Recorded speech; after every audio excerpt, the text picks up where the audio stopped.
تین leadership principles ہیں۔ Number one آپ کے پاس آ جاتا ہے انٹینشنز۔ جو لیڈرز ہوتے ہیں ان کی انٹینشنز بہت کلیئر ہوتی ہیں،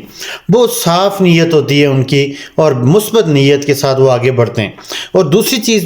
جو لیڈرشپ کوالٹی کے اندر آتی ہے وہ ہے کنوکشن۔ کنوکشن سے مراد یہ ہے کہ آپ نامکمل کو مکمل کر دینے کی صلاحیت۔ اور تیسری چیز جو ہوتی ہے وہ ہے گروتھ مائنڈڈ ہوتے ہیں۔ گروتھ مائنڈڈ سے مراد یہ ہے کہ ان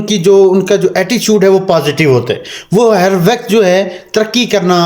کرنے کے بارے میں سوچتے ہیں، وہ آگے کی بات کرتے ہیں، وہ فیوچر پرسپیکٹیو ہوتے ہیں، اور پھر یعنی وہ اس طرح کی positive thinking, progressive thinking in کے اندر ہوتی ہے کہ گلاس کو آدھا بھرا ہوا کہیں گے، آدھا خالی نہیں کہیں گے۔ اس طرح کی پازیٹیو تھنکنگ ان کے اندر ہوتی ہے۔ اور یاد رکھیں کہ اللہ دو چیزیں دیتا ہے، فطری میلان اور طبعی رجحان، یہ اللہ کی طرف سے ہوتا ہے، لیکن رویہ آپ کے ہاتھ میں ہے۔ جو آپ کا بیہیویئر ہے، جو آپ کے ایٹیچیوڈ ہیں، یہ آپ نے دکھانے، آپ کے ریفلیکشن نے یہ بتانا ہے کہ آپ کس ٹائپ کے آپ کے لیڈرشپ کس طرح کی ہے۔ مثلا میرا فطری رجحان اگر میتھ میں جو ہے وہ اسٹرانگ ہے تو ہو سکتا ہے بایولوجی میں کمزور ہو، لیکن جو رویہ ہے، جو سیکھنے کی تڑپ ہے، جو کرنے کی جدوجہد ہے، یہ میرے اندر ہونی چاہیے، تب جا کے آپ ایک اچھے لیڈر اور بہتر لیڈر بن سکتے ہیں۔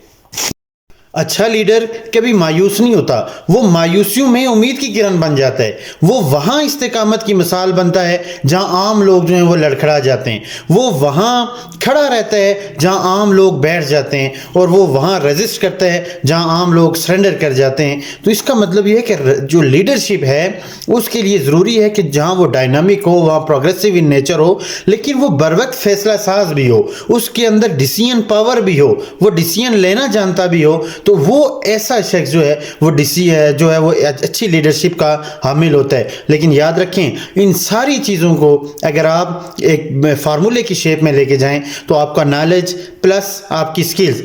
ان کو بریکٹ میں بند کر کے ملٹی پلائی بائی ایٹیچیوڈ، اس آرڈر کو غور سے دیکھیے گا کہ نالج اور سکلز کے ساتھ جو آپریشن یوز کر رہا ہوں ایڈیشن کا ہے، اور ملٹیپلیکیشن کے ساتھ جو ہے وہ ایٹیچیوڈ آ رہا ہے۔ اس کا مطلب یہ ہے کہ اگر نالج کمزور ہے یا سکلز کم ہیں تو تب بھی آپ ایکول ٹو سکسیس اس کو اپروچ کر سکتے ہیں، لیکن اگر آپ کی ایٹیچیوڈ زیرو ہو گیا تو zero multiply by knowledge skill سب زیرو ہو جائیں گی، تو آپ کی سکسیس زیرو ہو جائے گی۔ تو لیڈرشپ کوالٹی کے لیے یہ ضروری ہے کہ جہاں وہ جو خدا ترس ہو، وہ آجزی اس کے اندر ہو، وہاں اس کے اندر ظاہری جو بناوٹ ہے وہ نہ ہو، کاسمیٹک ارینجمنٹس اس کی باڈی کے اندر نہیں ہونی چاہیے، بلکہ وہ ایک کمپوز پرسنالٹی ہو، اسٹیبل پرسنالٹی ہو، وہ ٹرانزیشنل نہ ہو، انسٹیبل نہ ہو، وہ اپنے آپ کو جو ہے ایک مضبوط ذہن اور مضبوط اعصاب کا مالک جو شخص ہو وہ ہوتا ہے لیڈر۔